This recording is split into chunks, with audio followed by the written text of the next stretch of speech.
Pandemi yang terjadi telah mengakibatkan beberapa keluarga mengalami tekanan dan depresi, termasuk mungkin keluarga kita. Penelitian yang dilakukan oleh salah satu universitas di Amerika menunjukkan bahwa 50% orang tua khawatir mereka tidak mampu membayar tagihan dan 55% cemas akan kehabisan uang. Selain itu, 52% orang tua mengaku bahwa masalah finansial telah menjadi penghambat dalam mengasuh anak-anak. Kondisi ekonomi memburuk mengakibatkan tingkat stres orang tua meningkat. 1 dari 6 orang tua mengaku telah memukul atau menampar anak mereka setidaknya sekali. Frekuensi membentak, berteriak, dan menjerit kepada anak-anak cukup tinggi, yaitu 4 dari 10 orang tua mengatakan telah melakukan itu beberapa kali, dan bahkan sering terjadi dalam kurun waktu 2 minggu. Selain itu, fakta yang serupa terjadi di China. Pandemi virus corona membuat orang harus mengisolasi diri di rumah, dan itu berdampak pada keharmonisan rumah tangga. Sebuah studi di sana menunjukkan bahwa angka perceraian meningkat selama masa lockdown. Berdasarkan data dari kantor pencatatan sipil di China, tingkat perceraian meningkat secara signifikan. Lebih dari 300 pasangan mendaftarkan perceraian sejak Februari di salah satu provinsi di China.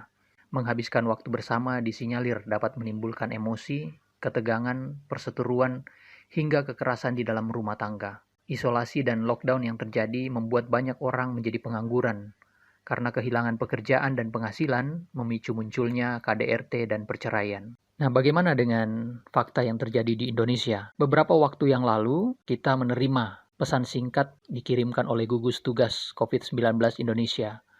Mereka mengirimkan pesan singkat dari Kementerian Pemberdayaan Perempuan dan Perlindungan Anak yang isinya permintaan untuk menghubungi nomor 082125751234 jika mengalami kekerasan dalam rumah tangga. Pengiriman pesan ini bisa bermakna dua hal. Yang pertama, Indonesia sedang berupaya mengantisipasi kejadian yang terjadi di Amerika maupun China tidak terjadi di Indonesia. Yang kedua, di Indonesia bisa saja sudah terjadi hal-hal yang serupa yang terjadi di dua negara besar itu. Bagaimana dengan keluarga kita? Apakah orang tua mengalami stres atau depresi? Sebagai anak di dalam keluarga, kita bisa berperan aktif untuk menolong keluarga kita, khususnya orang tua kita melewati masa sulit ini. Sebagai anak, kita tidak bisa bersikap pasif dan membiarkan orang tua menyelesaikan masalahnya sendiri. Kita adalah bagian dari keluarga, karena itu kita perlu mendukung orang tua, memberikan kekuatan dan penghiburan yang mereka perlukan. Firman Tuhan di dalam Galatia pasal 6 ayat 2 menyatakan bertolong-tolonglah menanggung bebanmu, demikianlah kamu memenuhi hukum Kristus. Nah, di saat-saat seperti inilah kita bisa berkontribusi nyata bagi keluarga kita. Di saat-saat seperti inilah kita bisa menolong keluarga kita. Sebagai anak-anak di dalam keluarga, kita punya kontribusi yang sangat penting untuk menolong keluarga melewati masa-masa sulit ini. Kita perlu menolong orang tua dengan menggandeng tangan mereka, bersama-sama menanggung beban yang dialami oleh keluarga kita. Kita punya peran, kita bisa berkontribusi. Saatnya menjadi berkat bagi keluarga. Jangan cuek, lakukan apa saja untuk menolong keluarga kita. Nah, ada beberapa hal yang bisa kita lakukan untuk menolong orang tua kita. Hal pertama yang dapat kita lakukan adalah kenali tanda-tanda stres atau depresi yang mungkin dialami oleh orang tua. Alat sederhana untuk melihat itu adalah perubahan perilaku yang terjadi pada orang tua. Mungkin orang tua menjadi mudah marah atau tersinggung, tidak seperti biasanya. Beberapa orang tua mungkin nampak kelelahan sepanjang hari, sulit tidur, atau bahkan mengalami gangguan pola makan. Tanda-tanda ini menjadi indikator awal bahwa mungkin memang benar orang tua kita mengalami stres dan depresi karena kondisi ini. Langkah kedua yang dapat dilakukan adalah berbicara dengan orang tua.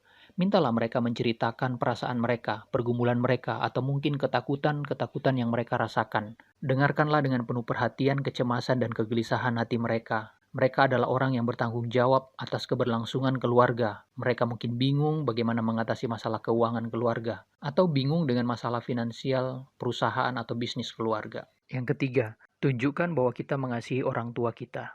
Saat seseorang mengalami depresi atau stres, mereka terkadang merasa sendiri. Oleh karena itu, ekspresi kasih kita akan sangat menguatkan mereka. Kita bisa menulis pesan buat mereka, memeluk mereka, menghidangkan mereka secangkir kopi atau teh, atau apa saja yang bisa kita lakukan untuk mengekspresikan kasih itu. Yang keempat, berdoalah bagi orang tuamu. Doakan dengan spesifik perasaan-perasaan mereka, kegelisahan hati mereka.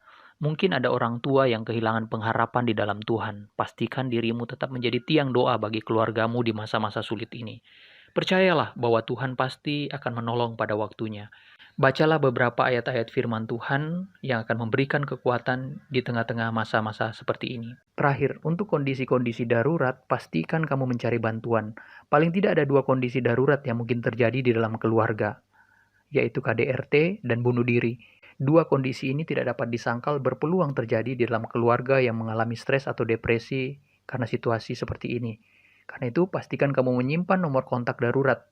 Jika terjadi atau kamu merasa hal itu mungkin ada berpeluang terjadi di keluargamu. Saatnya membawa terang di tengah-tengah kegelapan pergumulan keluarga. Tuhan memberkati keluarga kita, karena itu mari menjadi saluran berkat bagi keluarga kita. Amin.